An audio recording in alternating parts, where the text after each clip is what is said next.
Ashutosh Mishra is joining us live with the very latest on that story. An important message from the Prime Minister Ashutosh, even as we stay with these pictures of the opposition coming in or protesting with a copy of the Constitution there saying Samvidhan ki raksha kaun karega, hum karenge, is the message from the opposition.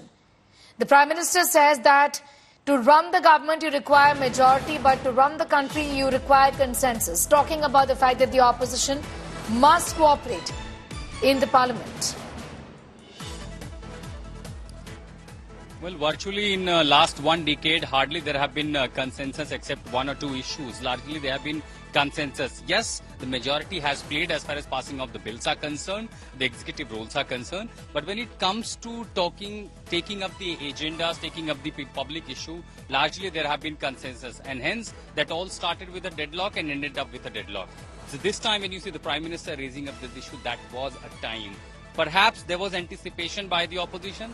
They got the Constitution copy, marching to the Gandhi statue with the Constitution copy. And remember, as I was saying, the Constitution issue perhaps was the biggest contention during this entire election, where the opposition unanimously, with one voice, was cornering the BJP. So clearly, this is all giving a picture that what you could anticipate will happen in the parliament. Of course, the first two days will be only limited to the oath of these MPs. And once the House assemble for the routine business, perhaps you will see on such issue there will be more and more, the optics being played or perhaps sending out the messages. So these images that you see on your screen, the opposition MPs carrying out a Constitution book and walking from Gandhi statue is a messaging. The messaging not only to the government but more importantly of the unity that entire India bloc opposition is united. There could be, scattered in certain states when certain parties will fight against each other. But when it comes to the parliament or on a federal subject,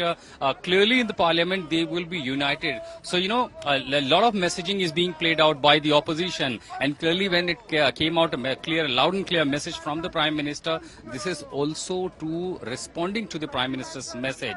So all you see is just a trailer. The whole picture is yet to come, and this will be only be seen after 2 days of the oath of all the MPs that will be completed probably in these two couple of days. All right, Ashutosh, I'm going to thank you for the moment, but we'll of course keep coming back to you for more developments on that big story that we are tracking. Pictures on the right side of your screen of the opposition on Dharna, holding copies of the Constitution there, saying that we are in fact going to make a collective effort to protect the Constitution. The Prime Minister has spoken about majority to run the government, but consensus to run the country is what he said.